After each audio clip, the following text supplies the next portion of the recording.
It's the Worldwide Sports Radio Network. Be fearless at MMA Long Island and Setuha Karate. Located at 28 Cold Court in Ronkonkoma, MMA Long Island is the martial arts school for you if you want to learn combat-proven techniques, build confidence, discipline, and self-esteem while learning real martial arts to fight back against bullies, predators, and peer pressure. MMA Long Island offers group and private lessons for all ages and levels in traditional Goju-Ryu Karate, MMA, and self-defense. MMA Long Island is one of Long Island's most affordable martial arts schools. There are no promotion, belt, or membership fees, and family discounts are available. All classes are taught by 7th degree black belt Sensei John Benedict with over 30 years teaching experience. So whether you want to get in the ring or protect yourself and your family, MMA Long Island can help you reach your goals. Visit MMALongIsland.com. That's MMALongIsland.com or call or text 516-381-9660. That's 516-381-9660.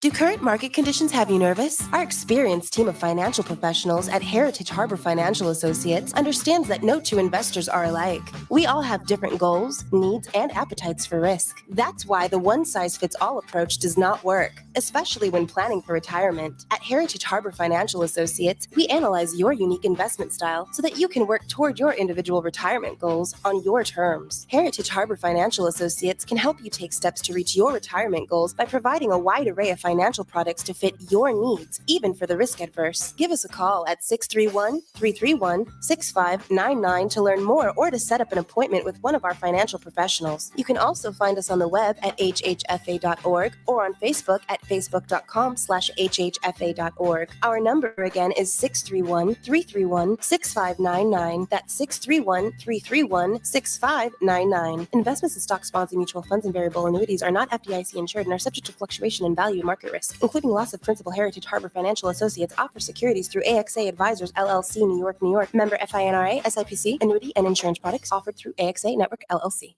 Edward Lehman has been a trusted insurance advisor for over 16 years with insurance solutions for auto, home, commercial, life, and retirement. He's located at 54 Sunnyside Boulevard, Suite H in Plainview. That's just 1,000 feet south of 495. Local agent, local advice. The time to think about insurance is before you need it. So do yourself a favor, and before you pay your next insurance bill, give Ed and his team a call, 516-935-3900, or visit them online at www.allstate.com/EL. Edward H. Lehman Insurance is your trusted insurance advisor. It's the Worldwide Sports Radio Network. The Nimble with Numbers team presents Chalked Blocked with Bo Big Time McBrayer. Bam! I gotta know what a $5 shake tastes like. That's hot. That's hot. I want winning, folks. You don't know diddly. And his partner, Scott Stag Simpson. Do you know who I am? Trying to put Tiger Bomb on this jungle's nuts. That's cute. I remember when I had my first beer. I gotta catch a glimpse of these warlocks. Let's make a move. Let's make a move. Let's make a move.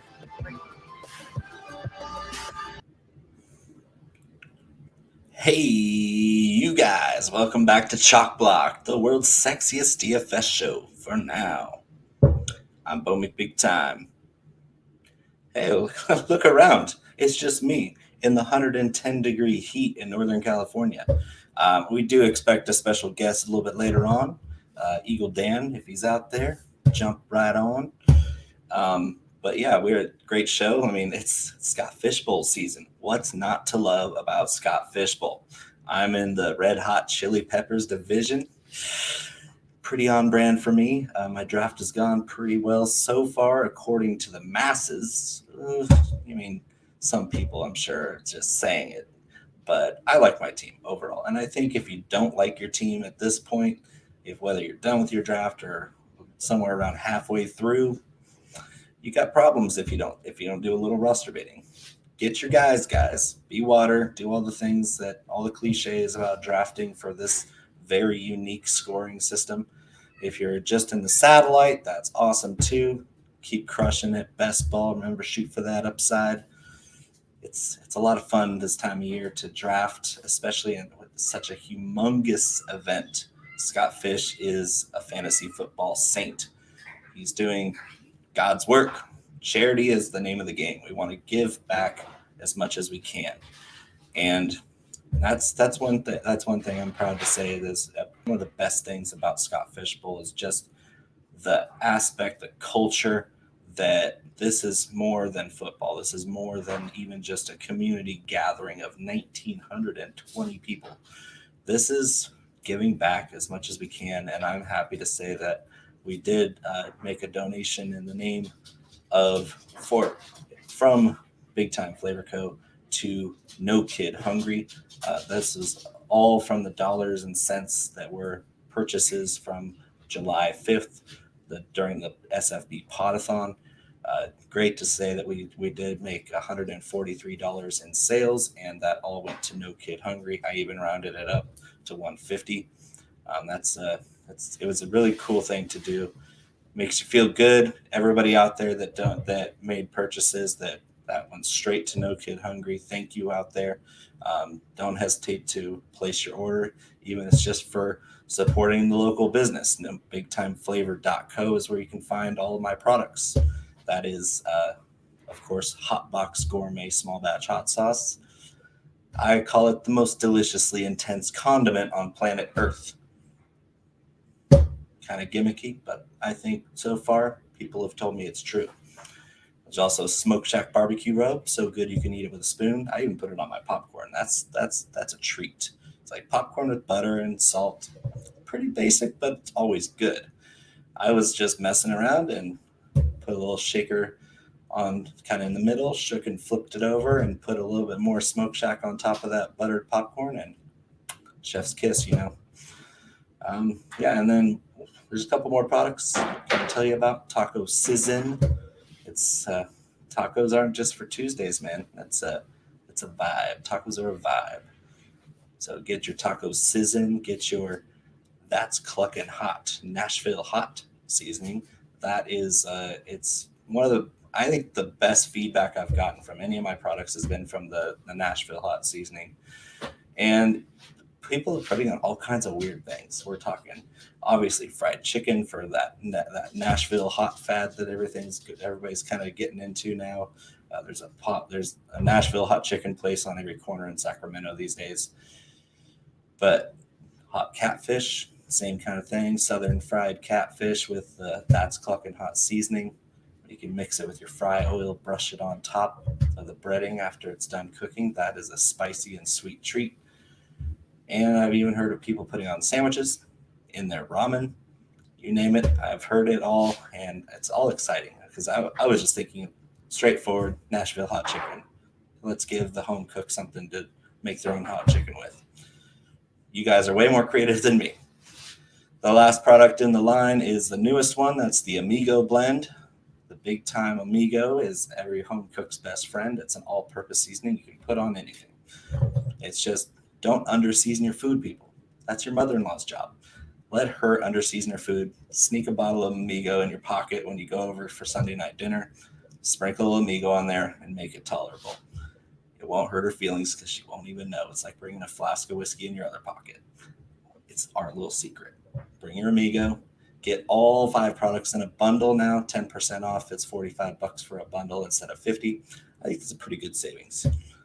Anyway, enough of my website that you guys mostly know about. Let's get back into Scott Fishbowl. Everybody wants to know, who you got, Bo? Who's on your team? And if you haven't seen my mini tweets updating you with all my picks, I'd like to share it with you. I have the 103 pick in the Red Hot Chili Peppers division. And from the beginning, as soon as I was assigned this division and I knew that I had the 3rd pick, I was like, oh, great. The 3rd pick is the reason I picked it is because when I charted all of my rankings for this specific, very unique scoring system, and then I plotted out, did a couple personal mocks. I didn't do maybe more than 1 or 2 actual mocks with other people. I didn't want to reveal any secrets. And I mean, it's for charity. It's not a huge deal to win. Chances are nobody I know is going to win, but I still wanted that competitive edge, especially with how many best ball drafts I've been doing, how many tweets I've been doing about my guys.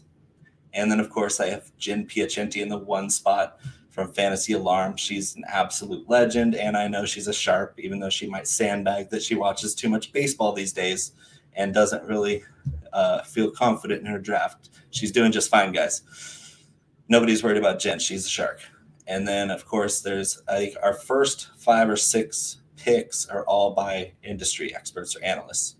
And then there's 3 fans in the very middle of the draft, and then the last bunch are all analysts or industry experts. So Red Hot Chili Peppers division is everything its name implies. It is a spicy, shark-filled water.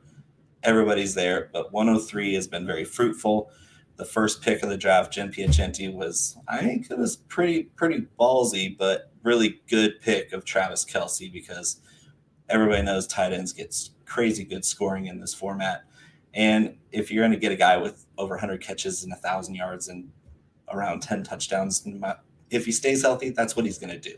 He might not go meteoric like he did the last 2 years, but he's going to be one of the top overall scorers in the system. And, of course, you always have that top 3 or 4 tight ends that are just multiple tiers above the rest of the pack, and he's at the top of that heap. So the positional advantage with scarcity already was pushing tight ends up. Then you add a premium to it. It's a no-brainer. Number 2 is the surprise pick. This is what got me pretty happy on the first day, because our draft has been moving pretty far along. We're through 14, 15 rounds. And I'm happy to say that the 102 pick took Kyler Murray as the number 2 overall and quarterback 1. I was shocked because I was expecting to have to make a choice between Josh Allen or Dak Prescott or even Christian McCaffrey. And he took Kyler Murray and left me with Patrick Mahomes at 103.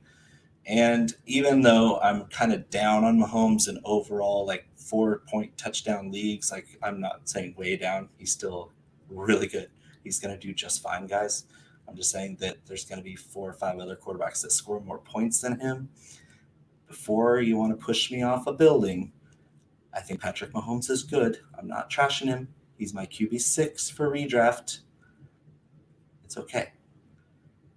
I had him pretty close in this format as my QB1 because 6-point pass touchdowns, first downs, all the bonuses that you get for great quarterback play, Patrick Mahomes is going to smash. And so absolute no-brainer for me to go with Mahomes.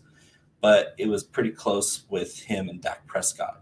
And if Mahomes was gone, I probably would have taken Dak because, I'm a Cowboys fan. And, of course, I have Dak as my QB1 in redraft. Normal scoring. There's nothing normal about Scott Fishbowl scoring. The one thing I can say is by position, it is perfectly balanced.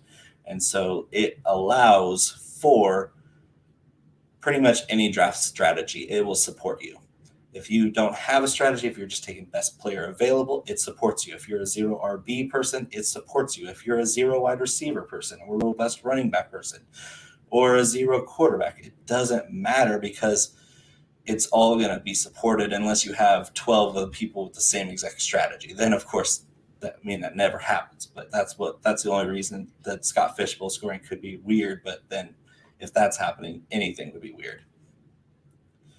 But I was able to get Mahomes at 103, and I was riding high. I was on a wave of elation for the first few minutes. And then I was coming around at 210, and 210 is the one time that I was worried about having the third pick, or if I was 1 through 4, I'm worried because of the third round reversal. And it just means that the snake resets instead of going from 212 to 3-1 from the 12 spot, you're going from 212 to 3-1 for the 12 spot instead of the 1 spot. Sorry, I did not explain that well, but I'm sure it's been explained plenty of times. The third round reversal, I was going to be waiting a while after my second round pick. I was going to go from 210 to 310. And so this is the controversial one. I'm so happy to get this guy on my Scott Fishbowl team because I'm probably the guy on Twitter with the highest projections of Kyle Pitts that there are. I think he's going to go for 80 to 100 catches on over 120 targets, probably going to be cracking 1,000 yards to 1,100 yards, and I think he's an absolute lock for 10 touchdowns. The guy is a walking, breathing touchdown, and he also happens to be 6'6", runs a 4.4, and has an 84-inch wingspan. We've never seen a player like Kyle Pitts, And I say player because he's not a tight end. He's not a wide receiver. He's just a player he's unlike anything we've ever seen, guys. And he's in an offense that's going to chuck the ball 600 times. And you can say Russell Gage this and Calvin Ridley that and Hayden Hurst this. And you're still looking at 120 targets for Kyle Pitts. Because Ridley's going to get 150. Gage is going to get around 100 again. You're going to sprinkle in Hayden Hurst maybe 70. He had 88 last year, but he didn't have any competition in the position. Pitts is going to spend a lot of time out wide, like he did at Florida, and in the slot and at H-back, like he did at Florida. That was the main position he played at Florida was more of an H-back wing type, where he's the tight end on the line, but he's not on the line of scrimmage. And that was a huge advantage because he got a free release on just about every play.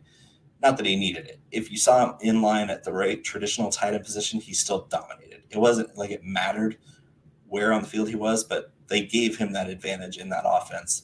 And his athletic profile is ridiculous. So even in the SEC, where you see a lot of future NFL players, NFL Pro Bowlers, they couldn't match up. Corners are too small, linebackers and safeties are too slow. And they're also not big enough. They're not fast enough for this guy. He's too good. He's got strong hands. He's got Moss-like leaping ability. He's going to win the 50-50 balls because he's just simply bigger and faster. And his ball skills, his tracking skills are really great. You saw some of the best catches he made were contested catches where he just manhandled the defender while the ball's still in the air. And it's something we haven't seen before from a tight end. Yeah, air quotes, tight end. It's like, yeah, maybe he's on paper, but from all the games, I watched every snap of his college career not too long because I was writing a Kyle Pitts article for Rumboys. Check that out. I mean, this guy is a unicorn. He's a mythological creature that the people that say they're not in on him at his current price, they're just saying they don't believe in him because of tight end failures from first round picks before. Yeah, you're right. First round tight ends haven't traditionally done well their rookie season because of that immense learning curve. Hayden Hurst is there. He's already that guy. They didn't draft another tight end at the 4th overall in the NFL draft when they could have taken a quarterback. They could have taken a defensive player. They could have the best move they could have made would be trade back and get 2 future first round picks. They went Kyle Pitts when they had a former first round pick at Hayden Hurst at tight end already. And he's not old either. He's 24, 25 years old, 26 maybe. He's not old. He's still a freak athlete. The guy was a collegiate pitcher before he switched to football. Hayden Hurst is just fine. He's pretty athletic. He's going to run lots of routes too, but he's a better blocker. He's a more polished player. He's been in the league for 3 years now. He knows what he's doing. Kyle Pitts doesn't need to run that traditional tight end as many reps. He's going to obviously get some of those reps, but I think they're just going to let the guy run routes. Run routes.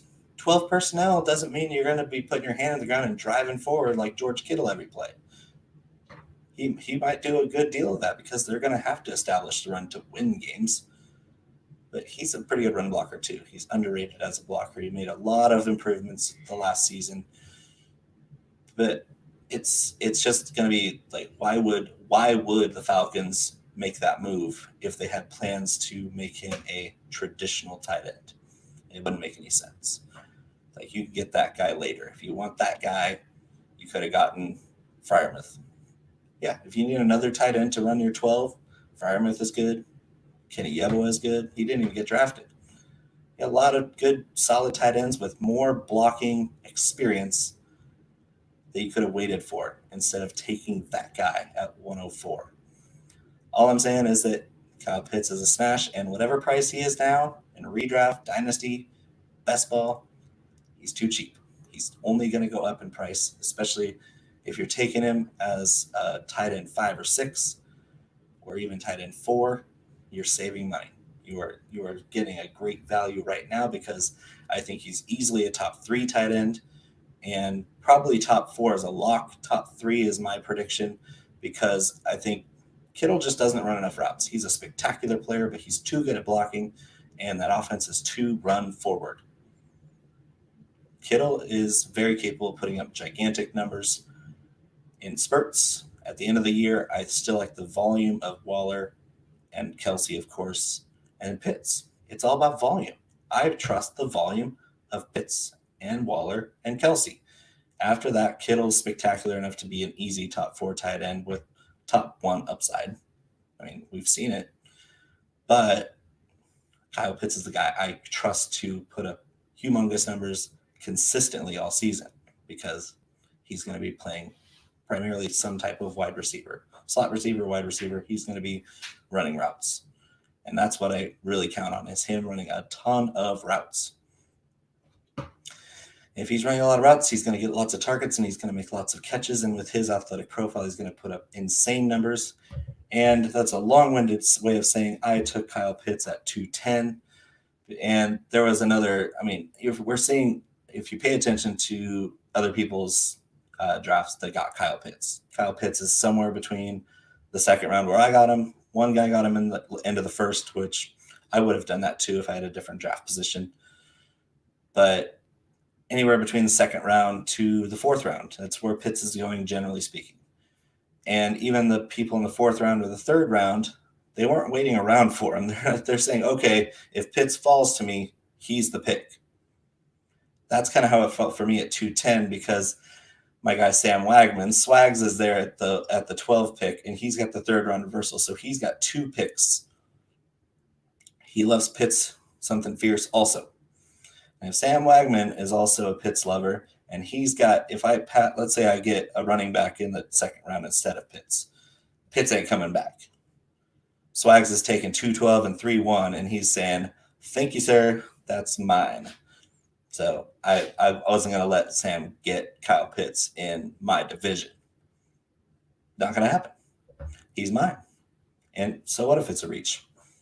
By my standards, if Waller and Kittle or Waller and Kelsey and Kittle are going before Pitts, and I think Pitts is going to outscore at least one of them, probably maybe he might push the top 2 most of the season for that tight end 1 spot. I'm all for it. If I'm going to have any chance of cracking any kind of leaderboard in Scott Fishbowl, I'm going to have to take those kinds of chances.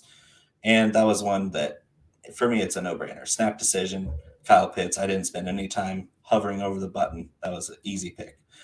310 and 403 was where I started getting excited, and my strategy of picking a group of players for each round to target. And if they fell to the next round, I just kind of put them on the top of the list, just kind of like a Tetris, trying to build a team through tiers and groups of players that I targeted each round.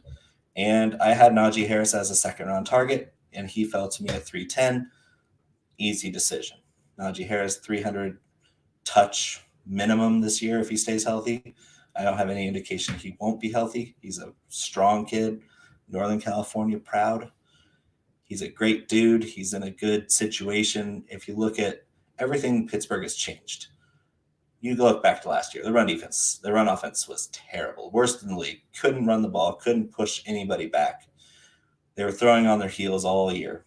Just horrible run percentage. James Conner is a corpse running the ball. I mean, he's a really great guy, not a good athlete. At the running back position, you need a guy that is going to break tackles, break big plays, and not just plod along and get a ton of touches and make your stats that way. I mean, he might put up good numbers in Arizona. I don't like it because I want big splash upside. James Conner's not that.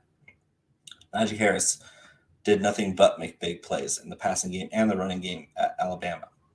He is the all-around best running back in this class. He's good at every single facet of the position. He's a great pass pro blocker. He's a great receiver out of the backfield. He's a great runner with good patience and balance and vision, and he doesn't fumble. He's got pretty good top-end speed, not elite speed, but I mean, if you're a running back at Alabama and you're breaking off touchdowns against SEC athletes, he's fast enough, guys. It's football speed. It's a lot different.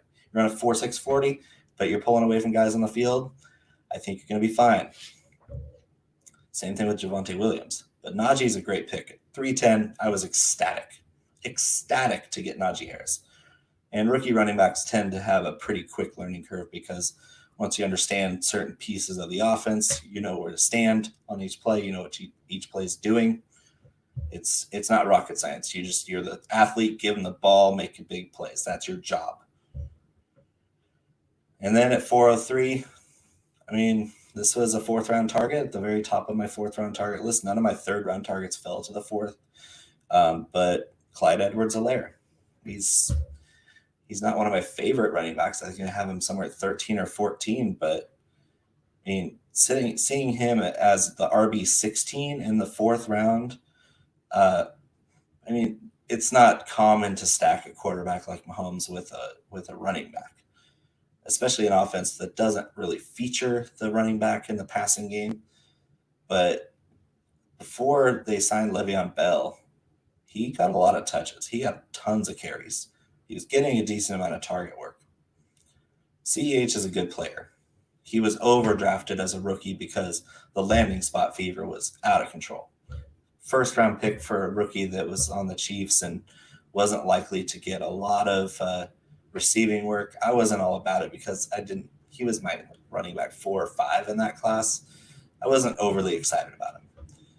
But now that he's kind of, his price has evened out or even dropped to a value, he's definitely good enough to be my RB2 on a team and an RB16 overall. He's definitely got upside to crack the top 10. And if I get that out of him, more than happy. And if he does catch some receiving touchdowns from Mahomes, bonus. 5'10", that was a pick that I was conflicted on because one of my 4th round quarterback targets was Justin Fields, but he was kind of in the middle of that pack, and there was a couple other quarterback 2s that I was targeting in the 4th and 5th rounds, and they all just went. We had a huge quarterback run, like 7 in a row, and all the guys in my quarterback queue for the 5th round just disappeared. And the only one left was Justin Fields, and after that was a massive cliff that I didn't want to go down. I wasn't even planning on taking a quarterback 3 in this draft. I wanted to take a quarterback 2 that was hopefully starting week 1, and that didn't happen, so I just had to hit Justin Fields as my quarterback 2 before there weren't any left that I wanted. And so that was my pick at 5'10", Justin Fields. Let's hope that Andy Dalton is so bad in training camp and Justin Fields is so good in training camp that the infamously intelligent Matt Nagy makes a good decision and starts the rookie superstar over the aging mediocre veteran that's never been great. He has been terrible in spurts, but he's never been great. He's been good to above average most of his career. Justin Fields can be great. If you put him in an offense and you trust him to make decisions, he's not going to let you down. He's too good of an athlete. He's too competitive. He does all the right things. He's always done all those right things. Justin Fields is a stud. Put him on the field, please, Matt Nagy. Please just say, Andy, what we said was before we drafted this awesome quarterback to replace you. Sorry, it's been fun, but you're not the starter. I know what we said, but it's been revoked. Please, Nagy, come to your senses and make that choice. Justin Fields is your future. That was the 5th round pick. The 6th round pick, this is where I started to attack my first wide receivers. This fell right into my lap. I was targeting a certain group of players in these rounds 6 through 9. Those 4 picks for me were all going to be wide receivers because nobody was picking them. And even the top ones went a little earlier than I thought. But then there was that quarterback run, and everybody kind of took their mind off wide receiver, and they kept falling and falling and falling. And I was loving every minute of it because in the 6th round, I took my wide receiver 1. Of course, my guy, CeeDee Lamb. He's going into his 2nd season. His reception perception showed that he was good enough to run any round at any time, and the Cowboys would be crazy to limit him to just slot work this season. Oh, baby, this offense is going to score so many points, and CeeDee's going to be in the top 2 of that. Him and Amari are both smash plays. If you got Dak and you don't stack him with Amari or CeeDee, you're crazy. You're crazy. These guys, we're talking an easy 35 to 40 touchdown pass season plus 5 to 10 rushing touchdowns for Dak. This is going to be some of the best fireworks you're going to see because this defense is average at best. They might not be as terrible as last year because that's really hard to scrape the barrel that hard. But they're going to be not good. Let's just say the defense will not be good again this season. But that just means that Dak is going to throw more. He's going to make more plays because he's that kind of guy. He's a big play, big fantasy points kind of guy, and I love it. Even though I didn't get him here because Mahomes fell to me, I'm getting my guy CD as my wide receiver 1, and I don't feel bad about it. CD Lamb, wide receiver 16 overall. I mean, he's a wide receiver 1 this year. It's just volume. It's volume and his superstar ability. After the catch, before the catch, route running, he does it all. He's a great, great wide receiver. And then 7, 8, and 9, I'll skip through and just say I got Brandon Ayuk, Jerry Jeudy, big play guys. I either want to shoot for the very top of the leaderboard or just crash and burn and get last place. I don't want to get in between. I don't. I really don't. I want to crash and burn with my guys. These are all guys that I've been talking about all off season, and I'll keep talking about them until the season starts. If I'm wrong, I'll own it. I got all the stuff bookmarked. Pecan Takes, the hashtag Pecan Takes, it's all saved. Bookmarked. I've bookmarked all my hot takes. I've bookmarked all my tweets about my guys, all my articles about the guys that I really, really love. And I'm getting all of them in Scott Fishbowl. It's great. It's so much fun to draft and not worry about winning it or losing a prize. Like if I lose the Scott Fishbowl, it doesn't cost me any money other than what I donated. I'm definitely not going to miss that. The Scott Fishbowl is about shooting for that obviously life-changing, never forgotten legend of victory out of 1,920 people, or getting close enough to say, hey, I got top 10 or top 25 in the Scott Fishbowl. That's pretty cool. I'd take that. And so I get all my guys. I got CeeDee Lamb, I got Brandon Ayuk, I got Jerry Jeudy, and I got Darnell Mooney. And I reached a little bit on Mooney because Sam Wallace. Sam freaking Wallace. I love this guy. He's way nice. One of the nicest people. But it's always those nice people that smile at you right before they rip your heart out. So if you're watching this, Sam, don't think I'm ever going to forget the 9th round of the Scott Fishbowl 11 when I was watching my guy Laviska Shenault fall and fall and fall, and I was if I didn't pick Judy in the 8th, it would have been Laviska, and I was just praying and praying and praying. Come on, Viska, come home. You're my guy. Come home. 2 picks to go. I was like, okay, Steve, I don't know where his allegiances lie. I don't know if he's a Viska guy. Just don't take Viska. He's mine. Don't take Viska. What is he picked DJ Chark? I was like, he's a guy that likes DJ Chark over Laviska. I'm okay with you. I don't like Chark. I wasn't gonna pick Chark. Thank you so much. 1 pick left. Did I think Sam Wallace was gonna take Laviska Shenault? No. I even looked through his old tweets, saw nothing that would lead me to believe that he was targeting Laviska Shenault. I mean, I don't know if he sees all things I post about Laviska Shenault. Apparently he did, because that's exactly what happened. 1 pick to go before I get my Laviska Shenault. And Sam Wallace. Sam freaking Wallace picked Laviska Shenault and left me panicking. You know, at 8 hours to decide who I wanted, I was just like tilted. You know, you get that feeling, you're like, what do I do? Like in a 30-second per pick draft, like a best ball draft, it actually is panic, because you're like, oh man, what do I do? I gotta make a decision right now who I want. And I guess I kind of got in that mindset because I smashed the button for Darnell Mooney. I'm not mad about it. I love Darnell Mooney, but he was more of a later target for me. I was just so mad at Sam freaking Wallace for taking Laviska Shenault that I made a rash decision and reached on Darnell Mooney, even though they're not too far apart. Darnell Mooney, if Fields plays early on, that's going to make me very happy, because Fields is much better than Andy Dalton ever was. And that's a nice little stack that I snuck in there.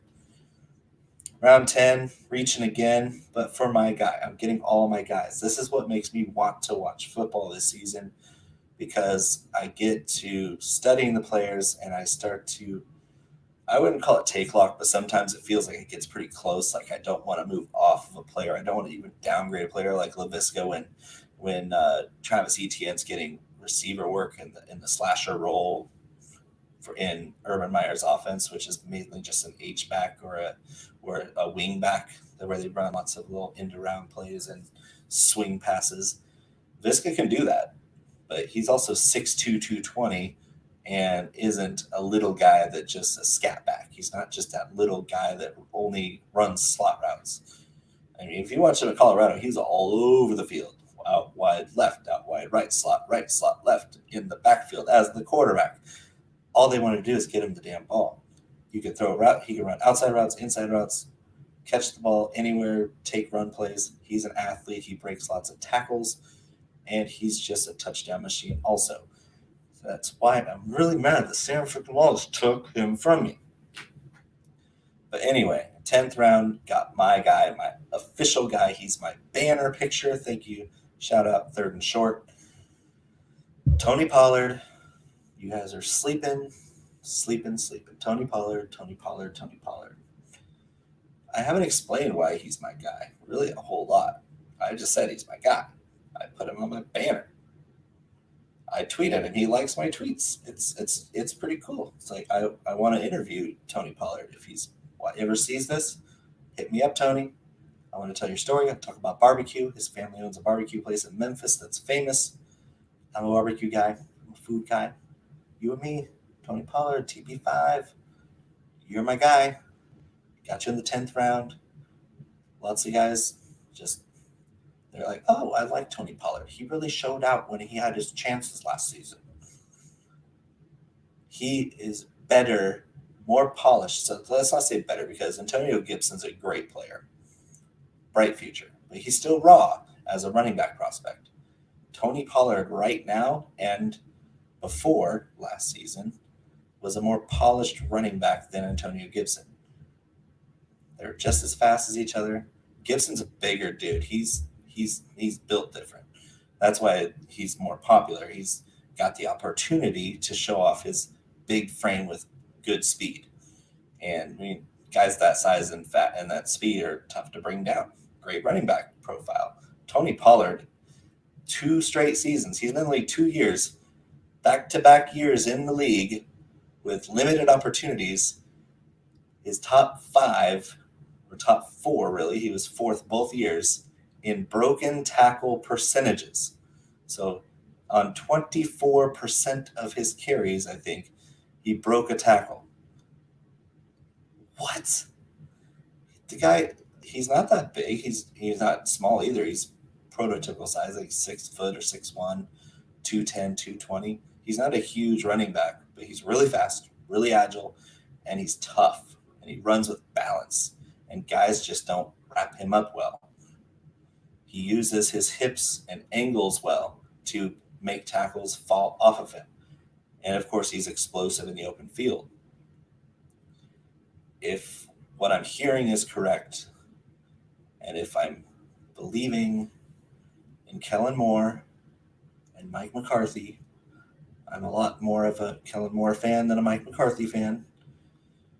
Please give Tony Pollard that role that we were talking about, where the Nyheim Hines role, the Austin Eckler role. You can give Zeke all the volume he can handle, but if Zeke's on the field and there's 4 wide receivers, don't put a scrub out there in the slot opposite CeeDee Lamb or Michael Gallup or Amari Cooper, whoever you have in the slot, and you're going 4 wide. Tony Pollard is a very good route runner. Great hands. Memphis running backs run so many routes, and they run a diverse route tree. That's why Gibson's such a good receiver. That's why you're going to see a lot about Kenny Gainwell in Philly this year. Another sleeper. Tony Pollard is that guy. He's an expert route runner, great hands, great at everything that you want a running back to do. He's not the best pass protection guy, which is why Zeke gets so much work on 3rd down. Tony Pollard, put him in the slot on passing downs. Like I think they're going to. Don't be surprised if Tony Pollard ends up with 50, 60 targets this year to go with every 3rd series which is what he ran last year. Zeke runs 2 series, and then Pollard runs the third, and then Zeke runs 2 more, then Pollard runs a third. And then Zeke had fumbling issues, so Pollard got more run. And then Zeke got hurt, so Pollard got a whole game to himself, and look what he did to the 49ers. He shredded them. And the 49ers defense, for all the injuries they had, were still playing really well. But Tony Pollard eviscerated them. Give him the ball. Passing, rushing, just give him the damn ball.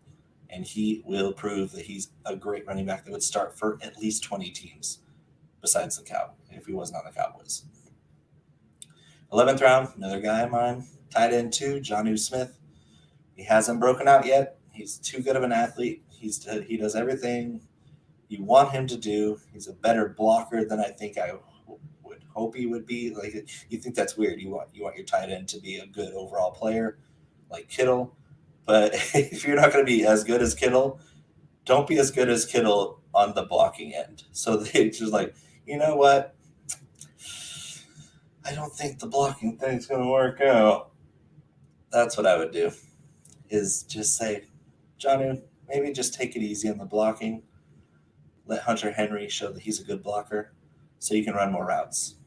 And maybe you'll break out because you're a great athlete. Good speed, good athleticism, decent hands, run after the catch abilities, off the charts for a tight end. I want to see that breakout from Jonnu. But if it doesn't happen, he's still a tight end in Scott Fishbowl that I got in the 11th round. Number 12. This is the one I posted the video about. I actually did feel nauseous.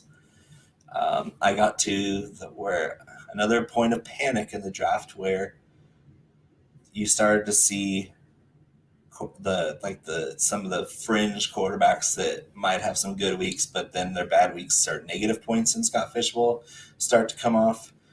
And I got to thinking, what if Justin Fields doesn't start for like the first 5-6 weeks? Then I have Mahomes at quarterback, but then I have a position player or even a kicker or whatever in the super flex spot.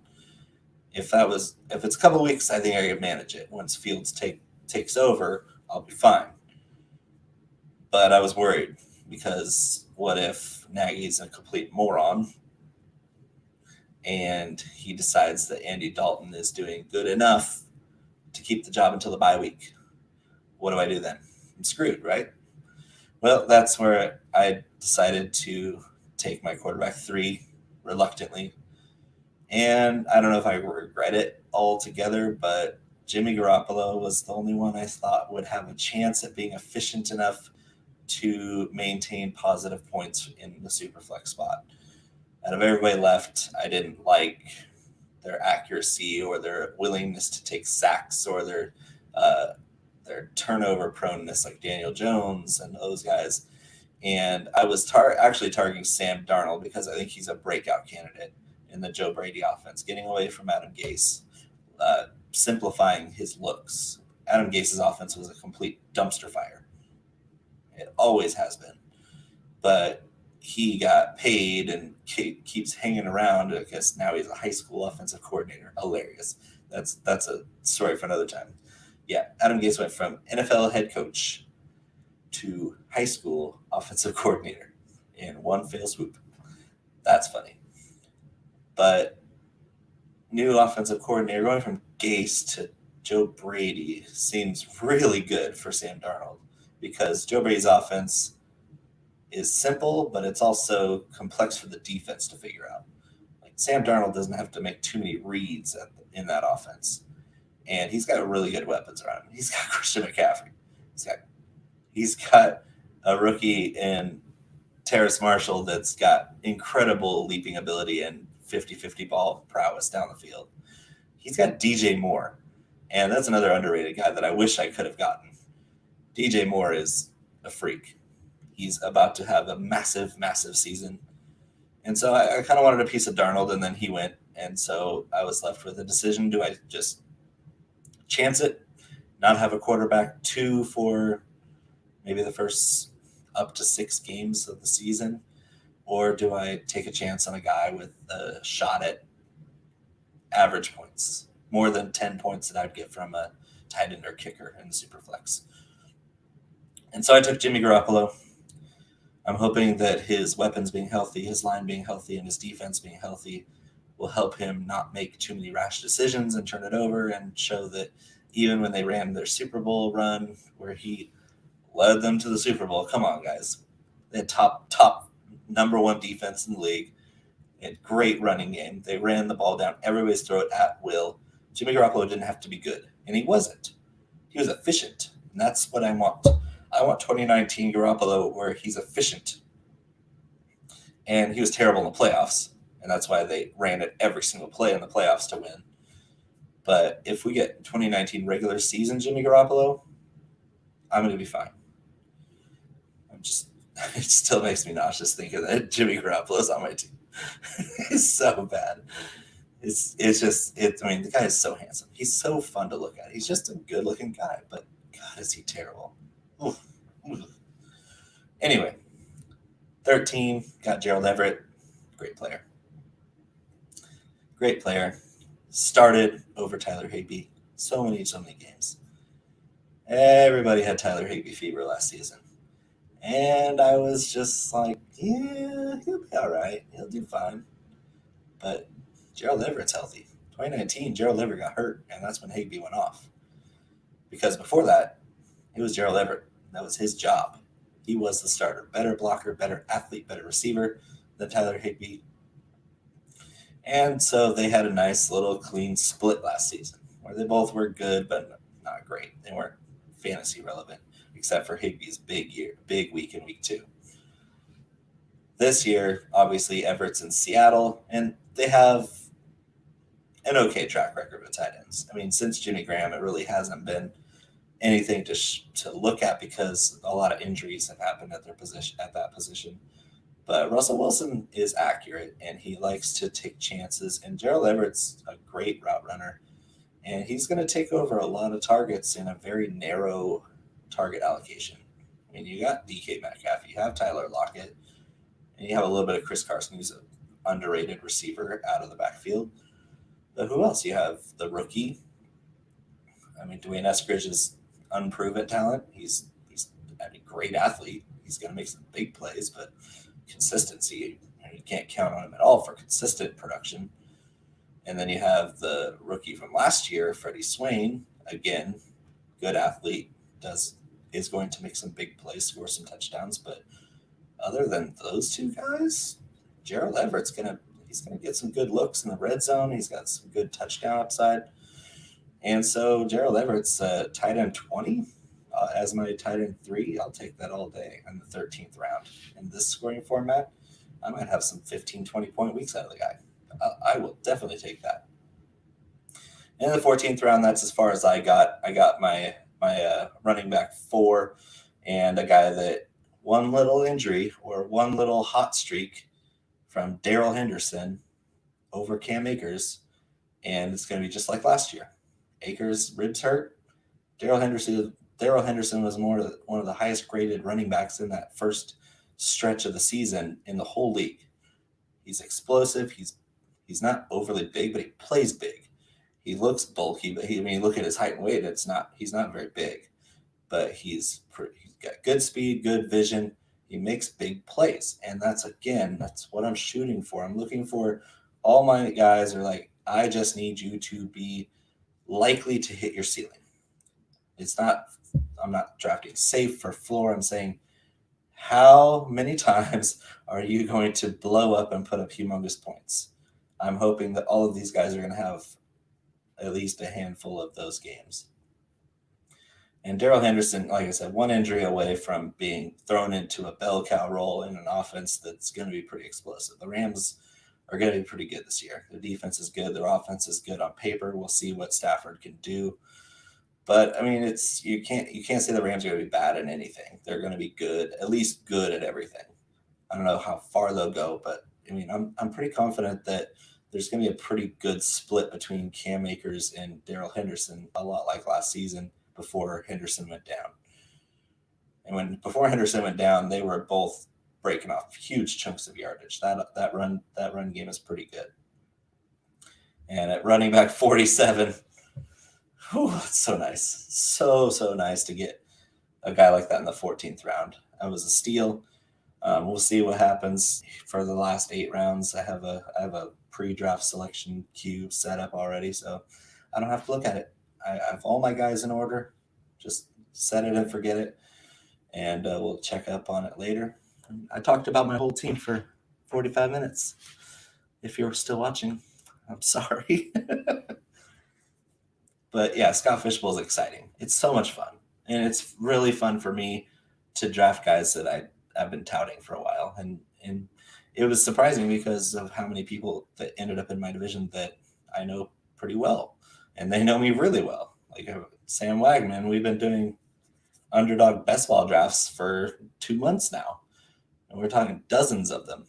And I have a pretty particular set of guys that I try to get it every time. And he likes a lot of the same guys, and he's been cursing me in the group chat about stealing all of his guys. I don't feel bad because I'm just happy that he didn't do that to me. Like I'm reaching the right amounts. I'm not going crazy. I'm just saying I'm going to make sure I get this guy before you do. And it makes me feel good. It makes me excited for the season to start.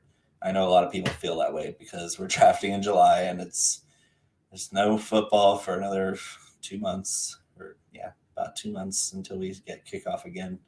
It's going to come up fast, but at the same time, it's going to just drag and drag and drag. And so anything like this where we can draft a team and over a week or two and get some excitement in this off season, it's kind of coming and going. We're seeing regurgitated takes a lot. We're seeing a lot of arguments for the sake of arguing. We're seeing a lot of boredom and jealousy and all the things that you don't want to see from social media because it gets ugly fast. The human instincts and the nature of people from all walks of life all over the world, it can get ugly real quick, even if it's kind of cool. Try not to get involved in the drama. It's hard to stay away from it, but don't do it. It's not worth it.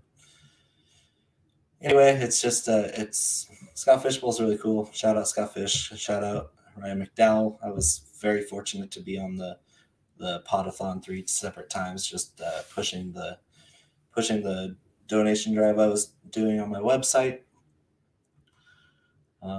Make sure if you go to Underdog, if you're a new user, make a deposit, enter the promo code NIMBLE, and you'll get a $25 bonus. Yeah, people like bonuses. $25 gets you into the Best Ball Mania 2 with a top prize of $1,001. That's pretty good. I'll take that. Got a few entries in that sucker. I don't know if they're any good. Nobody does. That's the thing. Drafting in June and July, you know nothing. You know you're giving yourself the best shot possible with the work you're doing or the work that the people you trusted are doing. It's going to be a lot different in September when games are played and things that are unexpected happen. A lot of it's going up in flames, guys. Mine and yours, most of that stuff's not going to pan out. You got to be really aware that we got a long way to go and a lot of things are going to change. I mean, look at last year. I had dropped James Robinson because I had to do a roster cut in a home league dynasty league. James Robinson I drafted him in the fourth round rookie pick. I was happy to have him, but this particular league went from 20 bench spots to 12 after the preseason. And this is what I should have done, is waited till the last day to cut my roster. But I was like, you know what? I want to make sure if there's any waiver pickups that I have room for them when the roster cuts. Like if I see somebody else who gets dropped from a roster, I want to have a spot to put him in there. So I ended up moving James Robinson from my taxi squad to the waiver wire. And in a couple leagues, I got it back when I did that. But in this league, it was 2 days after I dropped him that Leonard Fournette was cut. And Raquel Armstead got COVID and had complications from COVID. And then Darian Gumbawala, it wasn't any good. And I forget who the other guy was. Divine Zigbo injured. And all of a sudden, James Robinson went from an undrafted nobody with a good but not great college profile to the starter and a 90% share of the running game. And everywhere I was, of course, like everybody else, just trying to outbid people on waivers. And in that league, I got outbid, and I was sick to my stomach because I had him on my team. I drafted him in the rookie draft, and he didn't make the cut. And it was unfortunate, but that's what can happen up to right until the season starts. We're going to see in-camp cutting. The roster cuts are coming. They're going to go into camp with 90 guys, and they're going to come out with 54, 53. It's going to be ugly because a lot of these guys are going to be good players that are going to get snatched up right away by other teams with real meaningful roles. And we're drafting in July and not knowing what any of it's going to happen. We have speculations, we have leanings, but it's going to be crazy. The next 2 months are going to be really crazy because we're going to have those roster cuts in training camp. We're going to have preseason injuries now that there's 3 more preseason games like we didn't have last year. If you think your team's good now, it might still be good if you get lucky. I mean, there's a lot of chance in this game that we love. Lots of chance. You just have to give yourself the best chance to win by the moves you make. Every move has to be meaningful. And in a league like Scott Fishbowl where you're not trading, you got to be on that waiver wire. Good luck, guys. Thanks for tuning in to Chalk Blocked. It was a one-man show. We'll have to reschedule Dan Turner, Eagle Dan. That would have been like 5 straight guests that are fans of Pennsylvania teams, most of them Philly fans. It wasn't my fault. I didn't plan that. But anyway, shout out to Dan Turner. We'll get you back on the show as soon as possible. Check us out next Friday night, 11 Eastern, for another episode of Chalk Blocked. Hopefully we'll have Nimble back. We'll have Jordan Vanek back to talk a little DFS, get set up. Thank you for joining us. We're brought to you by BigTimeFlavor.co. Place your order. Promo code CHALK21. Get you 10% off. Not bad. It's the official punch in the mouth of fantasy football. And of course, Underdog. Check out Underdog. Promo code Nimble. Get a $25 bonus. Get entered. Challenge us to a duel. Best ball duel. We wait 2 months to see who's right. And of course, we're brought to you on the Worldwide Sports Radio Network, now part of iRadio USA. Thanks for giving us this platform to spout our nonsense. And for me, it's just me tonight. I'm going to go jump back in the pool. It's 112 degrees still. It's already dark. It's hot. At least have air conditioning. That's a blessing. Count your blessings. Thank you for joining me. See you next week.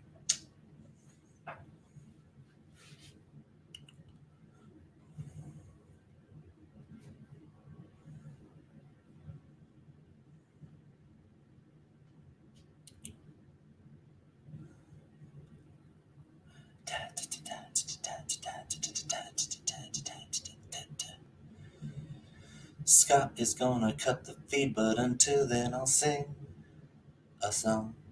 And now he's not gonna cut it because he wants me to keep singing. That sucker. Scotty boy, will you cut the live feed, or are you gonna wait till an hour's up? How long will I slide? Separate my side. I don't believe it's bad. Slitting my throat, it's all I ever. Pour my life into a paper cup. Oh, come on, guys. Come on, Scott.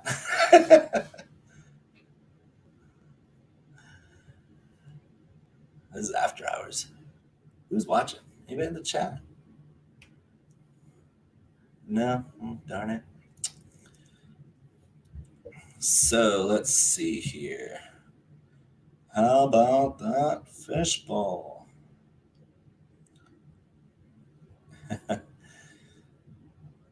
So let's see what's in the news, guys. It's hot in Northern California. If you think it's hot and it's just a dry heat, yeah, it just means that, like, let's say back east right now, it's really hot still because it's summer. Sticky, wet, humidity heat. 92 degrees feels like over 100. It sucks. You walk outside and you're instantly sweating. Well, right now it's 112 and it's dry heat, so it feels like 112. You don't need to add to that.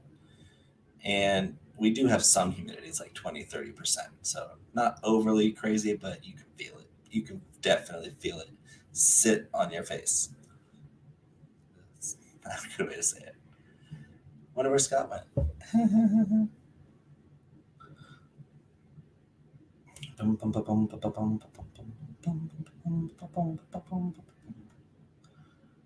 Okay, let's see here.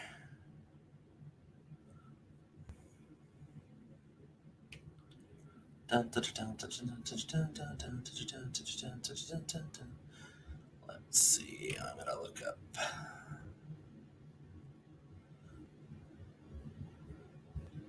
Oh, so yeah, go check out Rum Boys.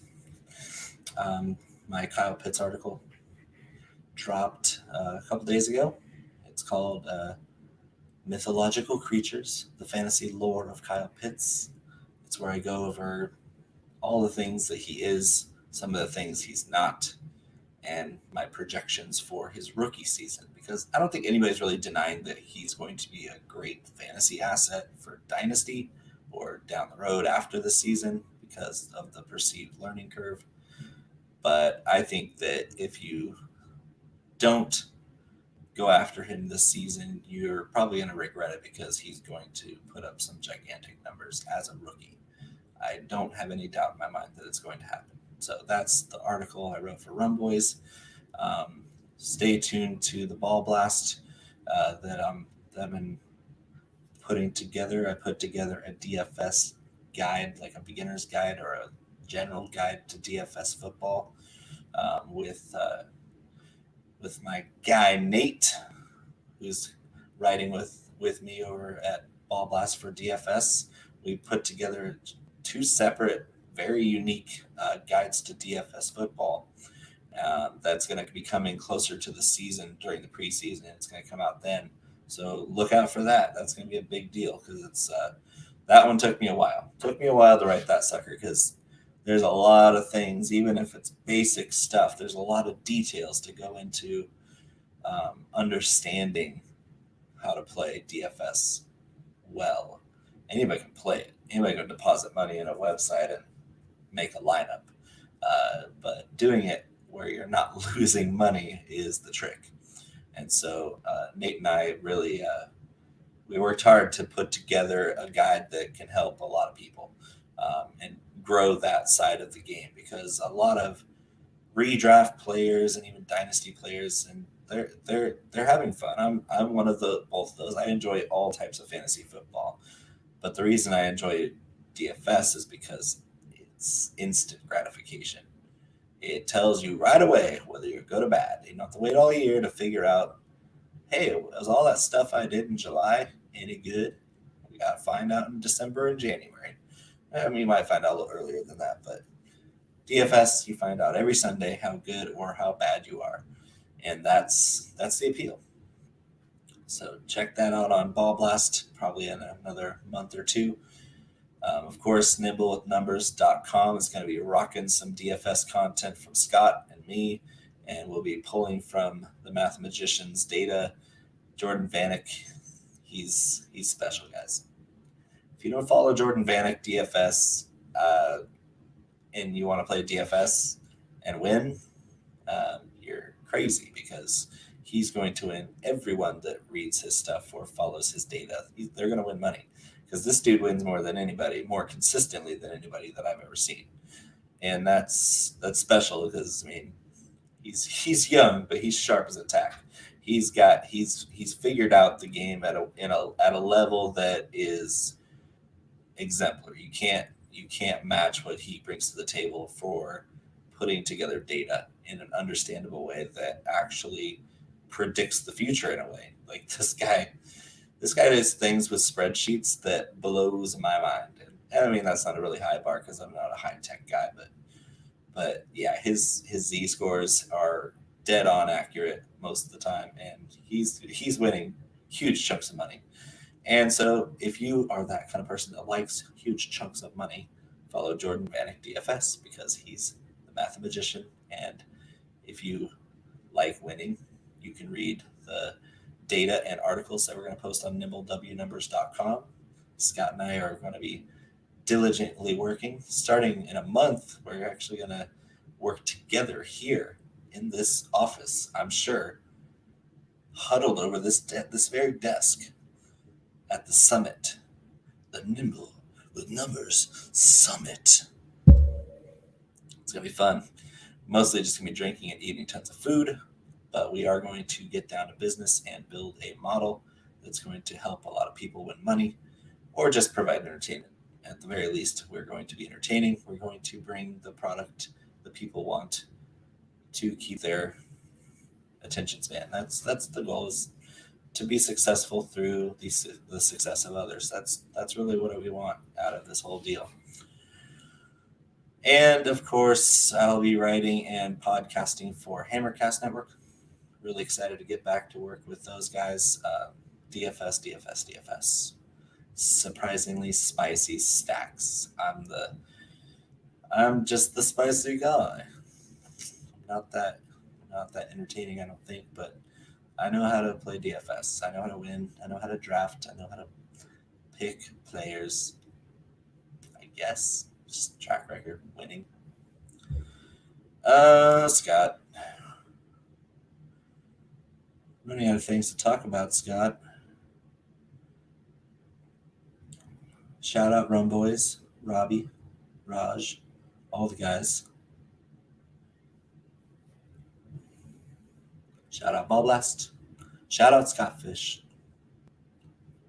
Shout out Michael Hoff and Anthony Serino tonight and all the way through tomorrow doing the mental health podathon. Mad props to those guys. They are putting together quite the lineup of people. I was listening to the beginning with Matthew Berry and Jamie Eisenberg, and the best part was my guy Chris Robin, Detroit Beastie. That guy is out of this world awesome. He was pouring his actual heart for 30 minutes straight on that podathon. And it was the most authentic, raw, like put together talk about his experiences and his philosophy in life. It was like I had goosebumps on my arms listening to it on my way home from work today. So yeah, shout out Chris Robin. That was probably the bravest thing I've seen in a long time. Just laying it all out there for everybody watching and listening to the mental health podathon with the Hayden Hurst Foundation. Shout out Hayden Hurst, one of my favorites. You're welcome on Chalk Block anytime, Hayden. We can talk football, food, life.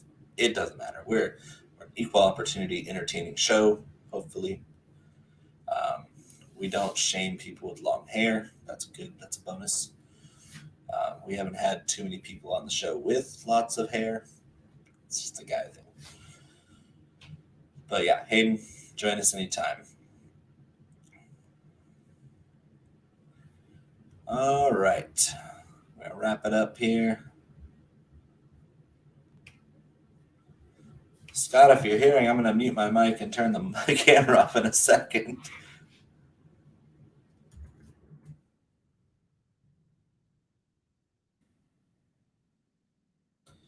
Thanks for joining me, guys.